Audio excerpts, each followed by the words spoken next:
What if the way you begin your morning is silently designing the rest of your life? Stay with me until the end, because the final lessons will truly change your perspective on strength, success, and who you are becoming. Today, I'm not here to motivate you for a moment. I'm here to awaken something permanent inside you, because I know what it feels like to wake up with doubt, to scroll through perfection, to carry ambition in your heart and fear in your stomach. I know what it feels like to want more and still question whether you're enough. And if you're listening to me right now, maybe you do too. But here's the truth. Your mornings are not just routines. They are declarations. So let's walk this journey together. 7 lessons, 7 awakenings, 7 steps toward starting your day with real strength. What if the way you begin your morning is silently designing the rest of your life? Stay with me until the end, because the final lessons will truly change your perspective on strength, success, and who you are becoming. Today, I'm not here to motivate you for a moment. I'm here to awaken something permanent inside you, because I know what it feels like to wake up with doubt, to scroll through perfection, to carry ambition in your heart and fear in your stomach. I know what it feels like to want more and still question whether you're enough. And if you're listening to me right now, maybe you do too. But here's the truth. Your mornings are not just routines, they are declarations. So let's walk this journey together. 7 lessons, 7 awakenings, 7 steps toward starting your day with real strength. Strength is a decision, not a mood. And I want you to really sit with that for a moment, because this one truth has the power to change how you wake up tomorrow morning. We've been conditioned to believe that strength is something that arrives like good weather, that confidence is a feeling that visits us when circumstances are kind, when people are supportive, when results are visible. But life doesn't work that way. Some mornings you wake up and the sky inside you is heavy. The doubts are louder than the dreams. The mirror feels more honest than kind. And in those moments, you have 2 options. You can wait for the storm to pass, or you can decide to stand up in the rain. I remember waking up in hotel rooms in cities that weren't home, chasing a dream that felt bigger than my own reflection. There were days when the excitement of opportunity was overshadowed by the whisper of what if I'm not ready? And that whisper can be so convincing. It doesn't scream. It doesn't demand attention. It just quietly suggests that maybe today is not the day to try so hard, to show up so boldly, to believe so unapologetically, and that is exactly when strength becomes a decision. Not when the applause is loud, not when the award is in your hand, but when no one is watching and your heart is negotiating with your fear. You see, moods are like waves. They rise, they crash, they disappear. If you anchor your life to them, you will always be drifting. One day you'll feel unstoppable. The next you'll feel invisible. One morning you'll feel powerful. The next you'll question everything. But decisions are roots. They go into the ground. They hold you steady when emotions shift. Deciding to be strong doesn't mean you deny your vulnerability. It means you refuse to let vulnerability drive the car. It means you acknowledge the fear sitting beside you, but you don't give it the steering wheel. There were moments early in my journey when I had to walk into rooms filled with people who had more experience, more familiarity, more comfort in that space than I did. And I could have waited until I felt completely confident to speak, to perform, to claim my space. I would still be waiting. Instead, I chose to stand tall before I felt tall. I chose to speak clearly, even when my voice trembled at the edges. I chose to prepare obsessively, to show up deliberately, and to let action create the feeling that emotion refused to provide. That's the secret most people don't tell you. Action creates clarity. Movement creates momentum. When you decide to be strong, you are not pretending. You are practicing. Think about a muscle in your body. It doesn't grow because it feels strong. It grows because it's used, because it's challenged, because it's stretched beyond what feels comfortable. Your inner strength works the same way.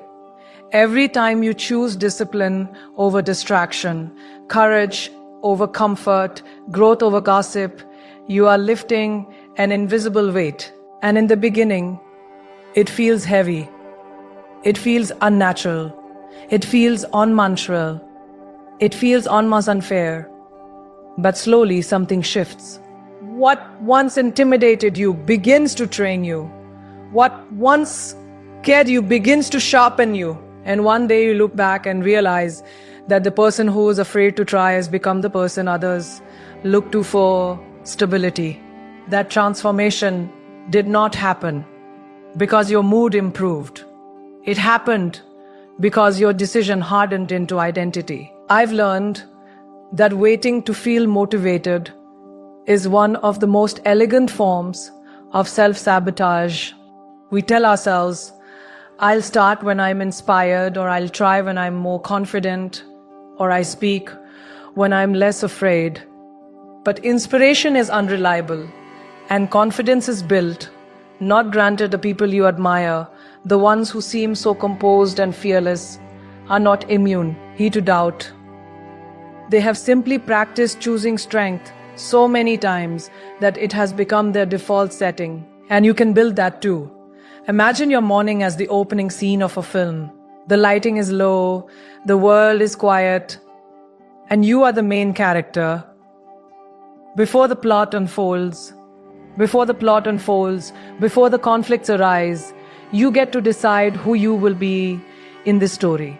Will you be the character who hesitates at every obstacle, or the one who takes a breath and steps forward anyway? That choice, made in the stillness of dawn, shapes the entire narrative of your day. Strength is not loud in those moments. It's subtle. It sounds like getting out of bed when your mind says, 5 more minutes.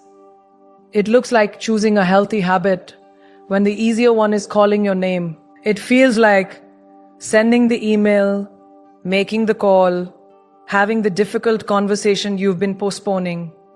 Small decisions, repeated daily, compound into a powerful identity. And here's something deeply spiritual about this. When you choose strength, you align yourself with faith. Faith that you were not created to shrink. Faith that the challenges in front of you are not punishments, but invitations. Faith that even when you cannot see the entire staircase, the next step is enough. There is a sacred partnership between effort and grace. When you decide to move, life meets you halfway. Doors don't always swing open and certainly, but pathways reveal themselves to those who walk. I've experienced moments where I felt completely unprepared for what was ahead. Yet, the decision to try unlocked resources, mentors, and resilience I didn't even know I possessed. Strength, when chosen consistently, introduces you to parts of yourself you have never met. And if this is already resonating with you, I promise you, the lessons ahead are even more powerful. Stay until the final points, or you'll regret missing them. Because this foundation is only the beginning. Here's another truth. Strength is contagious. When you decide to stand up in your own life, you give silent permission for others to do the same. Your courage becomes someone else's evidence. Your becomes someone else's hope. But it all begins privately, internally, invisibly. It begins in that quiet morning decision to not let yesterday's disappointment dictate today's effort. To not let someone else's opinion determine your value. To not let temporary emotions define permanent identity. I want you to imagine fear as a shadow. It only appears large when the light is behind it. Turn toward the light, toward your purpose, your preparation, your prayer, your purpose, then the shadow falls behind you. It doesn't disappear, but it loses its dominance. That turn, that shift in orientation is a decision. And you can make it every single day. Strength is not about being unbreakable. It's about being willing to rebuild. It's about understanding that setbacks are chapters, not conclusions. The strongest people I know are not those who have never failed. They are those who have failed publicly, painfully, and still chosen to rise privately the next morning. So tomorrow, when you wake up and your mood tries to negotiate your ambition, remember this: you are not required to feel powerfully. You are not required to feel fearless to move forward. Decide first. Feelings follow focus, and focus follows decisions. And as we continue, follow focus, and focus follows decisions. And as we continue this journey together, as we unfold the next lessons that dive even deeper into awareness, discipline, gratitude, and purpose, hold on to this one like an anchor. Your strength is not something you wait for. It is something you declare. It is something you practice. It is something you become. Stay with me, because what comes next will challenge you, stretch you, and awaken you in ways you may not expect. But none of it will matter unless you master this first truth. Every single morning, before the world touches you, you have the power to choose who you will be. Choose strength. Your first thoughts in the morning are not random. They are architects, quietly sketching the emotional blueprint of your entire day. Before you even touch your phone, before you step out of bed, before the world begins placing its expectations on your shoulders, there is a whisper inside your mind, and that whisper is powerful. It asks questions, it makes assumptions, it draws conclusions. Can I really handle this? What if I fail? Why does everything feel so heavy? Or sometimes it says, this is my day. I am ready.